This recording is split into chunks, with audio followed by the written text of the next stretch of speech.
What's up, guys? This is Coach Gaglione here, and this is another Walk and Talk episode. Don't do these too often, but I wanted to use this time a little bit to kind of unplug a little bit, get some thoughts out of my brain. And if this is your first time stopping by, I'm Coach Gaglione. I'm the owner of Gaglione Strength, and I've been involved with powerlifting and strength coaching for over 14 years. I've been as heavy as 340 pounds. After my high carb day, it was about 210 this morning. I had a nice sushi plate. It was very exciting. And this is kind of a weird episode because I think it may be the end of our Stage Ready series, at least for the time being, and it will resume.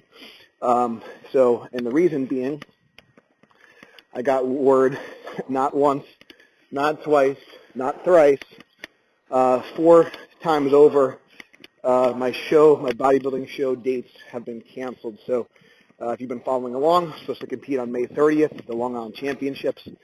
May 30th was canceled. Found a show on June 27th. That was canceled. And then we moved to August 1st. That show was canceled. And then my 4th and final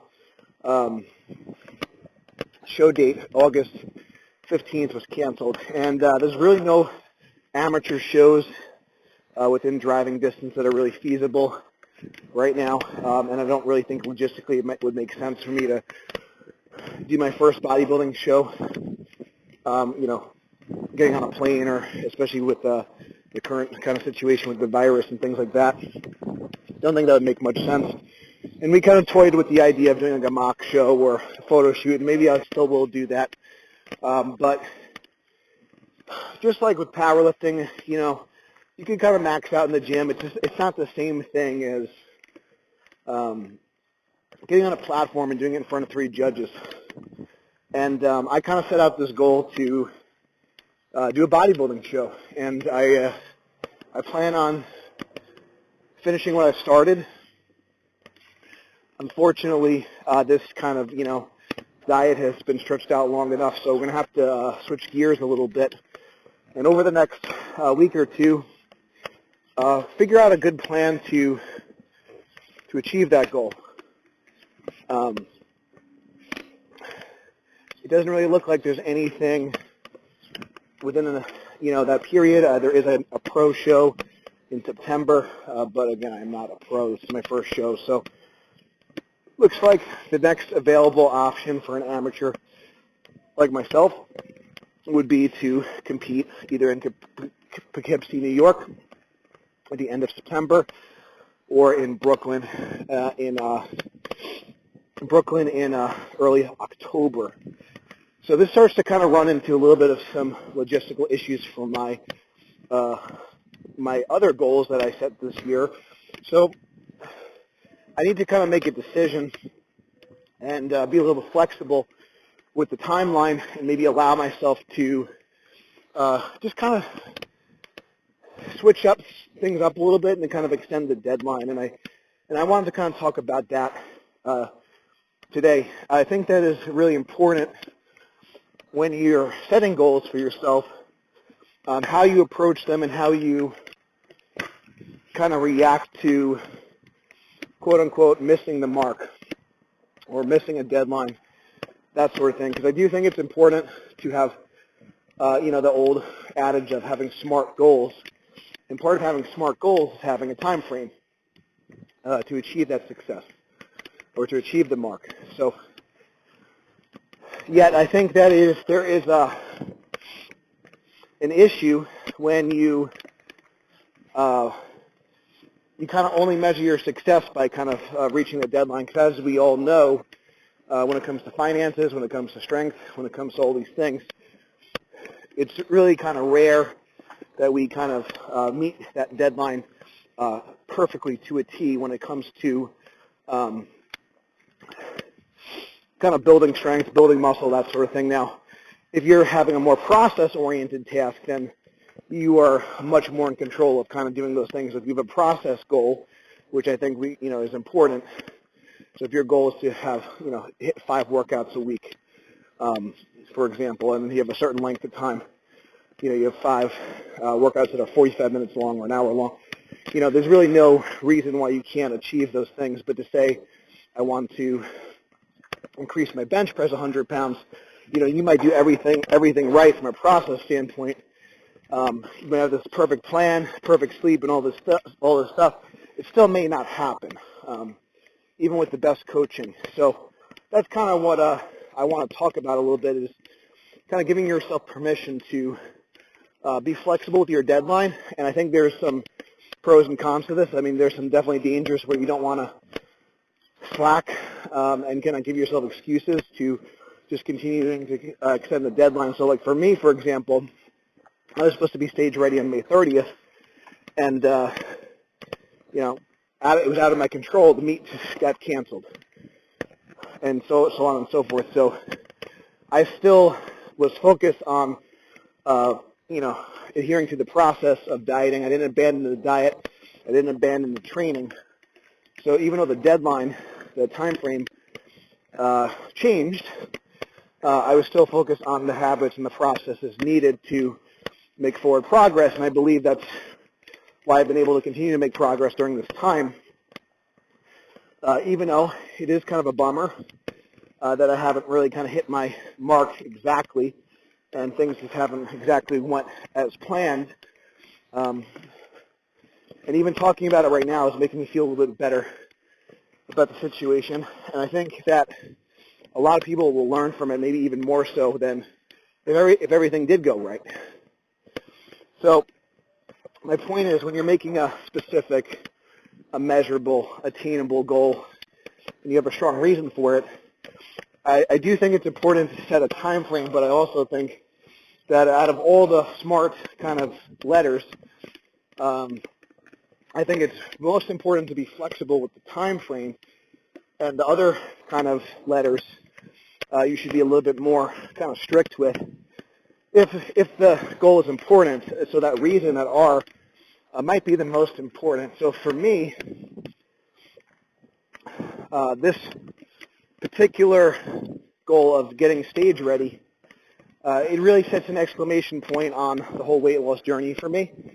I could stop right now. I feel like I've achieved everything that I've ever wanted in terms of weight loss. There's been times in my life where I just never thought I'd have abs. There was times in my life where I thought I'd always be fat. I'd always be out of shape. I'd always be unhealthy.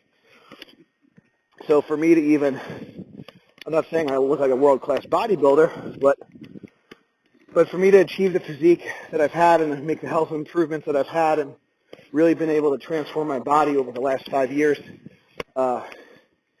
it's amazing. And I think it's really giving people a lot of hope that they can achieve a similar result, with work, with hard work, and a good plan and good coaching. That's my intent. My intent is to help motivate, educate, and inspire others to do the same, to get their health on track, to have a good combination of performance and health, and achieve the things that they want to achieve in their life. Because they could do it too, no matter where the starting point. I have that, for those that have seen the pictures of me and videos of me and stuff, I have the picture of the worst hand in poker, the two and the non-suited 2 and a 7.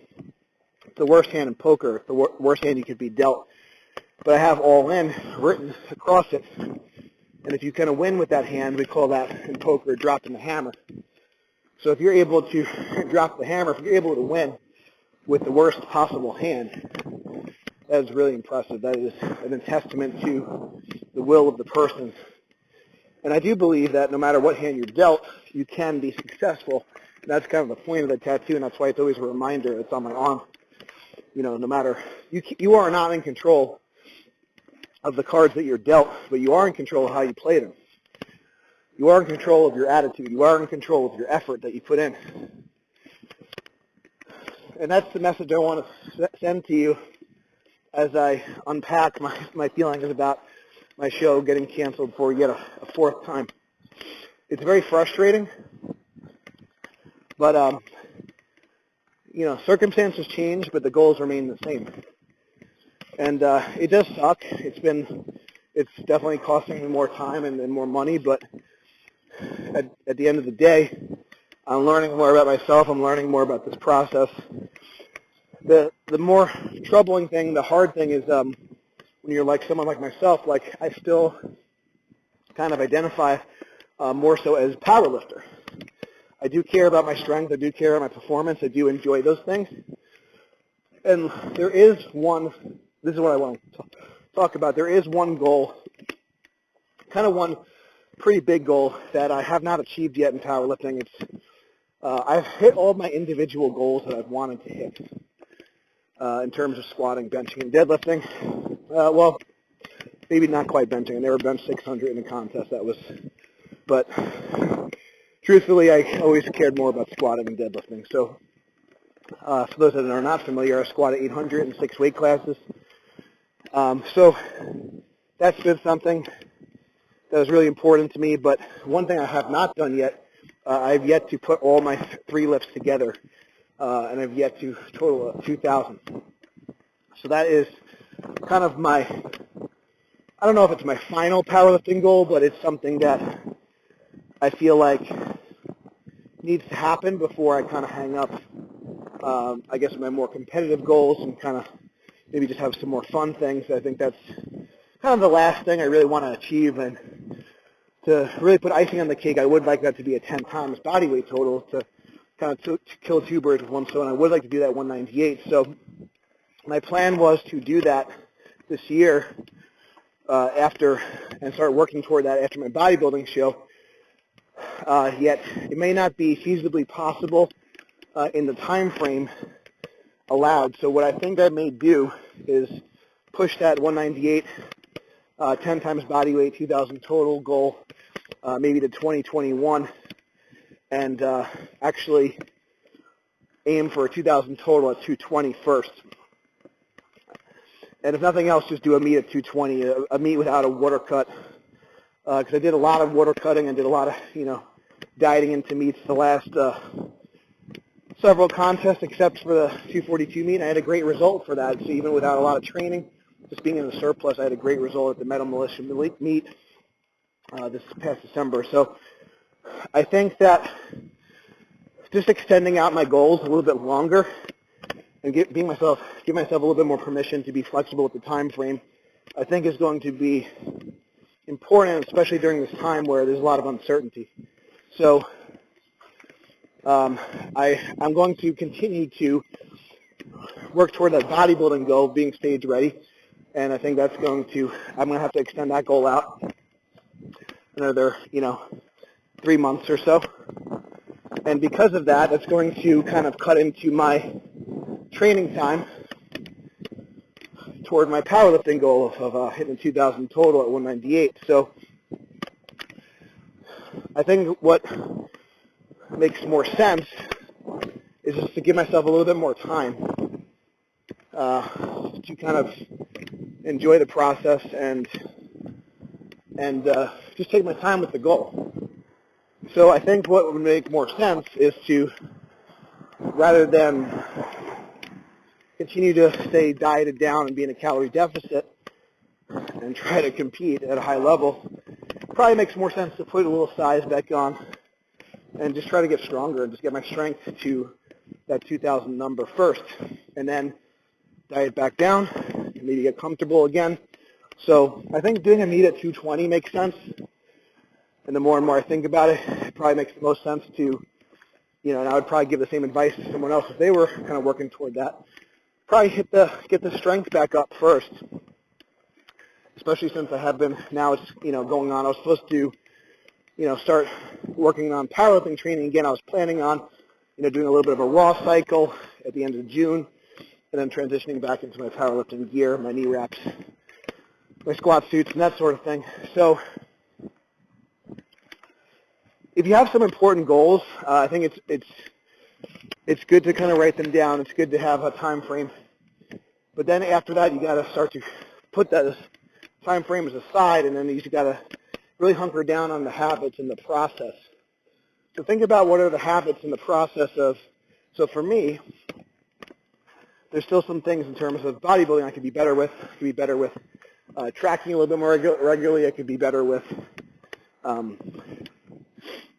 making sure I'm eating my micronutrient demand and not getting so focused on only the macros. I could be better with my cardio training. I've been a little bit lazy with some of the cardio, just maybe not walking as briskly as I could and things like that. Or maybe taking more frequent walks versus just doing one walk throughout the day. So there's some things and there's some habits I could still improve on. I could get better with my posing for sure.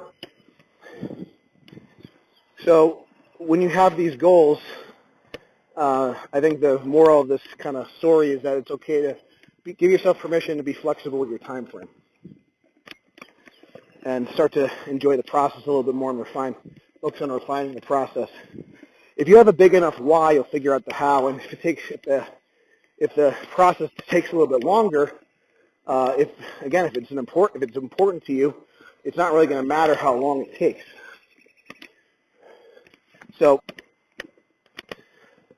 I will continue on this journey, and my kind of secondary goals, that 2,000-pound total goal, we're going to have to kind of wait a little bit before that happens. We're going to have to wait a little bit before I can work towards that. I'm going to have to extend it. I'm going to have to be flexible with my time frame. So that's kind of the plan. So we're going to probably hit a little bit of a pause on the Stage Ready series for a bit, and then we'll kind of resume as things get closer. And I just got to get my head clear, and I just got to get my plan in motion. We're going to have to probably reverse diet a little bit. So I'm going to work with my coach. We're going to pick a show date. I'm going to start the process over again. And although it's frustrating, I get never quit tatted on my back for a reason, is I never want to be a hypocrite. I never want to, and it's not to say that I'm not perfect, that I don't make mistakes, because I do. But I still got a lot of fight left in me. This has been a very frustrating kind of journey, but I've also been this has been like a 5-year goal in the making, and I think oftentimes we get tripped up so close to the finish line, we don't even realize how close we are. So in the grand scheme of things, another couple of weeks, another couple of months out of this 5-year journey, it's still going to go by relatively fast. It's still just a small portion of the journey. Yet it is a very important piece of the journey, because obviously it's going to take me to the finish line. So I want to make sure I do it right. I want to make sure I don't get too emotional about it and think about this a little bit more logically. And as it looks like right now, it seems like doing a show in late September, early October is going to be the answer. So I'm going to have to kind of regroup a little bit. I'm going to have to, as I work with my coach and get some different plans in motion, I'm going to have to tweak the training again. I'm going to have to tweak the diet again. But it's definitely allowing me for practice on how to deal with a lot of these situations, not only from a physical standpoint, but from an emotional standpoint. So when people do get caught up and people do find themselves in similar situations like I have been in, it's only going to make me a better coach, and it's going to allow me to help people that much more. So I hope this makes sense. I hope this wasn't just me rambling. But I think the main thing, the biggest take-home message that you can have for over this crazy year of 2020 is it's really important to focus on the things you can control. It's really important to focus on your personal process and learn to enjoy the process. And set goals that are important to you. Don't set goals just for the sake of, someone else liking them. That being said, I am partly finishing this goal for you all that are listening, because I am a coach, and it is important to me. So if you're not a coach, if you're not a leader, but I think we all are in some capacity. You know, your reasons may be different. Your reasons may be different. But whatever those reasons are, they need to be important to you. As I've mentioned before in previous episodes, I was a failed athlete. I never achieved my goals as a high school wrestler. I had many injuries. I did many things the wrong way, and looking back, I actually made quite a bit of mistakes in terms of my nutrition as well. And you don't really, I think when you're younger, you don't really understand how valuable your nutrition can be just because your body is so good at adapting and figuring things out when you're younger, I believe. So all these things, all these kind of pitfalls, all these mistakes, all these shortcomings, they've kind of drove me to seek more knowledge and drove me to be the coach that I am today. So I'm grateful for that. I'm grateful for those quote-unquote failures because they've kind of brought me to this point. And if I had won my last high school match instead of lost it, I may not be talking to you guys right now. I may have gone a completely different way. I wouldn't have been driven to seek the knowledge that I've sought out. If I wasn't overweight, if I wasn't in danger of my health and being 340 pounds, I wouldn't be taking this weight loss journey and learning how to control my nutrition, how to control my body. So you guys can learn from my experience and hopefully do things a little bit more efficient and have a little bit bit of a easier road than myself. That's the intent and that's the goal. But anyways, I'm enjoying the ride even though it's been a bit rocky, and I appreciate you taking the time along the journey. Thank you guys for listening. We will resume as we pick a show date and as things get closer. We'll definitely update you guys. But I just decided that it's not a photo shoot's not enough. I got to get on stage, and that's going to happen. So if you guys enjoyed this listen, please check out the links below to support the program. Thank you guys so much. And until next time, stay strong, and we'll see you soon.